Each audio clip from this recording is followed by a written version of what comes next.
Bonjour Pierre. Bonjour.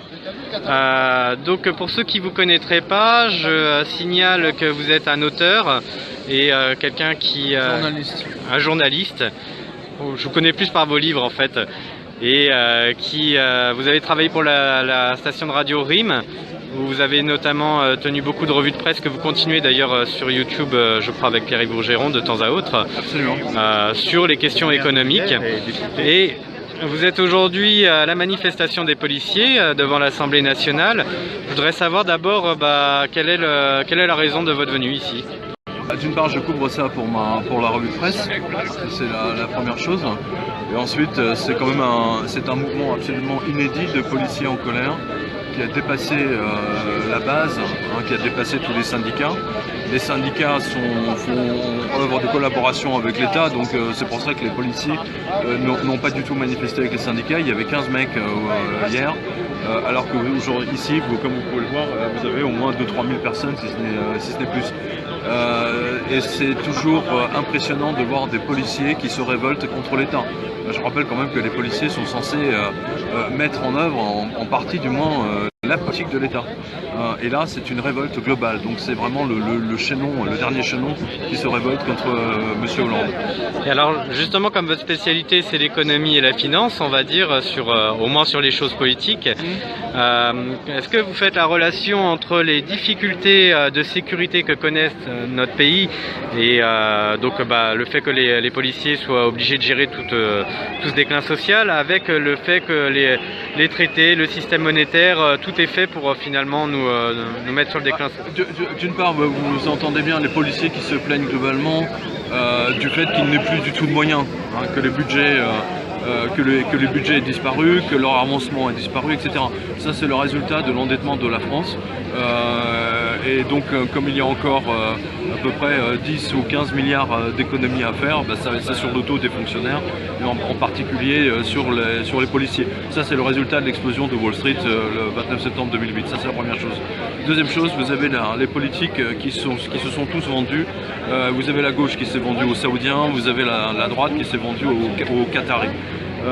Et il est clair que les policiers vous le disent eux-mêmes, ils ont reçu des ordres de ne pas toucher une certaine population. Voilà, interdiction de poursuivre les scooters qui ont fait des délits, interdiction de poursuivre les voitures volées et ainsi de suite, ne pas aller dans les quartiers sensibles.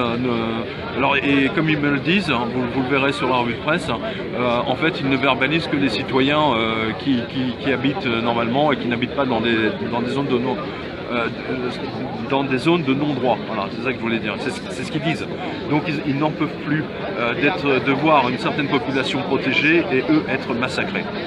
Voilà, et c'est là. Donc c'est quand ils vous disent tout ça. Tous. Et là, alors, regardez bien, je veux dire, c'est quand même une manifestation non syndiquée, c'est énorme, c'est une première. Et justement, quand on a le régalien qui, pour la première fois, à travers la police, parce que d'habitude c'est plutôt l'armée dans les moments de troubles politiques qui réagit, là pour la première fois c'est la police, c'est justement hors syndicat et hors cadre parti politique, on va dire. Est-ce que, selon vous, c'est la marque de la déficience de l'autorité de nos politiciens, d'un État qui s'effondre? Bien sûr, tout à l'heure j'interviewais Nicolas Dupont-Aignan et il me disait, je lui ai demandé pourquoi il y avait si peu de par là, parce que... Ouais. Dupont-Aignan disait qu'il y avait la raison pour laquelle il y avait si peu de députés ici, il y en a peut-être quoi, 3-4 à tout casser, alors qu'on est en face de l'Assemblée nationale, ils sont tous là, on est mercredi, donc ils ont voté toutes les lois en faveur de la population, dont parlent les policiers. Tout est dit. Et quelque part, vous espérez un petit peu que ce mouvement perdure et Ah mais j'espère bien, mais quand vous discutez avec les policiers, ils vous disent tous qu'eux-mêmes veulent que ça continue. Je vous rappelle qu'au début, ils étaient combien? Ils étaient 200, 300, ensuite 500, 1000, là ils sont peut-être 2000, 2000, 3000. C'est vraiment une première. Et vous, dans les discussions que vous avez eues, alors on fait souvent le procès à la police d'être... la milice du capital, tous ceux d'extrême droite, etc. Est-ce que c'est ce que vous avez ressenti en discutant avec les gens qui étaient ici? Non, pas vraiment, non. Vous savez, les policiers, vous savez, la police qui protège le Capitole, ça c'est un discours typiquement d'extrême gauche.